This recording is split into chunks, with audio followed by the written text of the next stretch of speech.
루비의 소원. 여러분이 중국 어떤 도시에 어떤 길을 걸어가고 있다고 해요. 노랑과 초록새들이 대나무 새장 안에서 폴짝폴짝 뛰어다니고 금붕어하고 청거북이, 도자기 어항 속에서 놀고 있는 애완동물 가게를 지나면 곧 커다란 저택을 만나게 될 거예요. 앞에서 보면 집 5채, 옆에서 보면 7채가 들어갈 만큼 큰 집이죠. 지금 그 집에는 여러 가족이 살고 있어요. 집들은 오랜 세월 쌓인 먼지로 갈색을 띠고 있지요. 하지만 자세히 살펴보면 그 집은 옛날에 식구수가 많은 한 가족이 살았다는 걸 알게 될 거예요. 이 집은 황금산에 갔다 온 사람이 지었어요. 황금산은 중국인들이 캘리포니아를 부르는 말이지요. 그곳에 엄청난 황금이 묻혀 있다는 소문을 듣고 많은 사람들이 금강을 찾아 중국을 떠났지만 다시 돌아온 사람은 드물었지요. 그렇지만 그 사람은 돌아왔어요. 그것도 아주 부자가 되어서 말이에요. 그리고 옛날 중국 부자들이 하던 대로 많은 여자들과 결혼을 했어요. 부인들은 아들을 많이 낳았고 이 아들들 역시 많은 사내를 얻었지요. 그래서 이 집은 한때 100명이 넘는 아이들의 고함 소리와 웃음소리로 가득 찼답니다. 아이들 중에 루비라는 소녀가 있었어요. 빨간색을 좋아했기 때문에 루비라고 불렸죠. 중국에서 빨간색은 축하의 색이에요. 아이들은 설날에 행운의 돈이 들어있는 빨간색 봉투를 받고 신부들은 결혼식 날 빨간색 옷을 입어요. 그런데 루비는 날마다 빨간색 옷을 입겠다고 우겼어요. 엄마가 사촌들처럼 수수한 색 옷을 입혔을 때도 루비는 새까만 머리에 빨간색 리본을 매곤 했지요. 손자, 손녀들이 엄청 많았기 때문에 할아버지는 가정교사를 집으로 오게 했어요. 공부하고 싶어하는 아이는 누구든지 수업을 들을 수가 있었지요. 그 당시 중국에서는 이런 일이 드물었어요. 그때는 여자아이들이 대부분 읽기나 쓰기를 배우지 않았거든요. 날씨가 좋을 때는 정원에서 수업을 했어요. 루비의 할아버지 방 창문은 정원 쪽으로 열려 있었어요. 할아버지는 종종 창문 너머로 손자, 손녀들을 내다보곤 했지요. 어느 날 루비의 할아버지는 창밖을 내다보다가 희고 높다란 정원 벽에 붓글씨를 쓴 종이가 덕지덕지 붙어있는 것을 보게 되었어요. 그때 할아버지는 특히 잘 쓴 글씨 하나를 발견했어요. 누가 저렇게 글씨를 잘 썼을까? 정원에서는 가정교사가 루비를 칭찬하고 있었어요. 루비의 귀는 입고 있는 옷 색깔처럼 빨갛게 물들어 있었지요. 남자아이들만큼 공부를 잘하려면 루비는 훨씬 더 열심히 해야 했어요.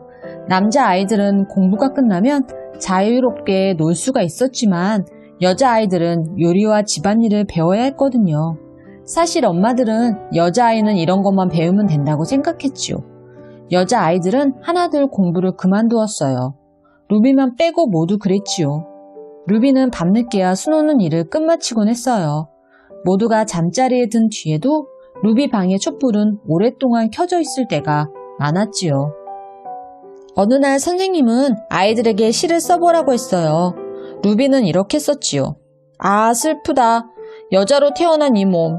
그보다 더한 불행은 남자만을 위하는 집에서 태어난 것이다.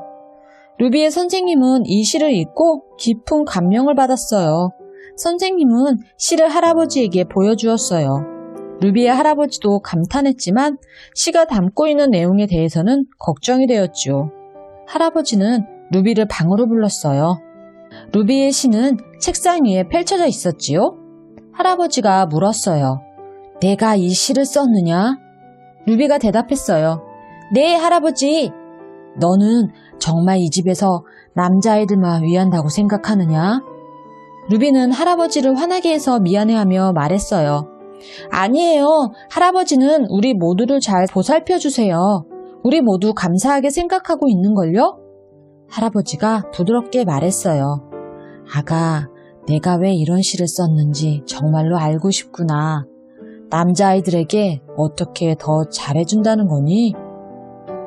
작고 하찮은 일을 생각해내려 애쓰면서 루비는 말했어요. 저 추석 때 아이들에게 월병을 반쪽씩 나누어 주는데 남자아이들에게는 항상 노란색 소가 들어있는 쪽을 주어요. 할아버지는 웃으며 고개를 끄덕였어요. 그랬니? 루비는 계속해서 말했어요. 네, 그리고 등 축제 때 여자아이들에게는 평범한 종이등을 주고 남자애들한테는 금붕어나 수탉이나 용 모양으로 된 빨간색 등을 주어요. 할아버지는 빙그레 웃었어요. 전에는 그런 것에 대해 생각해 본 적이 없었거든요. 빨간색 등을 주었다면 루비가 얼마나 좋아했을까 짐작이 되었지요. 하지만 가장 중요한 건 남자애들은 대학에 가고 여자애들은 결혼하게 된다는 거예요. 할아버지가 물었어요. 넌 결혼하고 싶지 않니? 알다시피 넌 아주 운이 좋단다. 우리 집 딸들은 세상 어떤 남자하고도 결혼할 수가 있단다. 알아요. 하지만 전 결혼하기보다는 대학에 가고 싶어요. 할아버지는 루비의 머리카락을 쓰다듬으며 말했어요. 루비야, 나한테 말해줘서 고맙구나. 수업을 계속 받아서 할 수 있는 한 많은 것을 배우거라. 그래서 루비는 수업을 계속 받았어요. 남자애들 몇 명은 때가 되자 대학에 갔어요. 그리고 나머지는 집에 남아서 자신의 가정을 꾸려가기 시작했지요. 하지만 모든 여자애들은 결혼을 해서 집을 떠났지요. 루비는 곧 자기 차례가 올 것을 알았어요. 이제 곧 설날이 될 거예요. 루비는 이번이 집에서 보내는 마지막 설날이 될 거라고 확신했지요. 설날 아침 루비는 빨간 비단신을 신고 머리에는 빨간 리본을 달았어요. 그리고 모두에게 새해 인사를 하러 갔지요. 먼저 결혼한 사촌들을 만나고 부모님이랑 숙모, 삼촌들을 보았어요. 인사를 받은 사람들마다 루비에게 행운의 돈이 든 빨간색 봉투를 주었지요. 마지막으로 루비는 할아버지 앞에 가서 절을 했어요. 할아버지, 새해 복 많이 받으세요. 루비야, 너도 새해 복 많이 받거라. 할아버지가 대답하면서 루비에게 아주 두툼한 빨간 봉투를 건네주었어요. 루비는 행운의 빨간 봉투를 열 때 온 가족이 자신을 쳐다보고 있다는 걸 느낄 수 있었어요. 여러분은 그 안에 무엇이 들어있었는지 알겠어요? 그건 돈이 아니었어요. 돈보다 훨씬 더 좋은 것이었지요. 그것은 대학에서 온 편지였어요. 루비가 그 대학 최초의 여학생이 된다면 자랑스러울 거라는 내용이었지요. 이렇게 해서 루비는 소원을 이루게 되었어요. 이 이야기는 정말 있었던 일이랍니다. 그런데 제가 어떻게 이 이야기를 알고 있었냐고요? 왜냐하면요, 루비는 바로 우리 할머니거든요. 할머니는 아직도 매일 빨간 장신구를 다신답니다. 여러분, 이야기 잘 보셨나요? 루비가 살던 시대에는 여자가 배울 수 있는 배움의 기회가 적었는데요.